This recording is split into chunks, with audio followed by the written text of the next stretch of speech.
తప్ప మీరు బూడిద చేస్తున్న ప్రకృతిని అంతరంత దూరంలో పెట్టాను. తప్ప నీకిష్టం వచ్చినట్టు చేయడానికి నువ్వెవరు?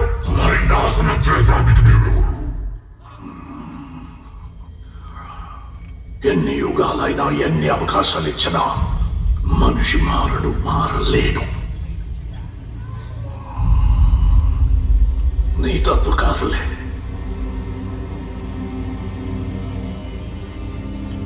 హ్యూమన్ బీయింగ్స్ కున్న డిఫెక్ట్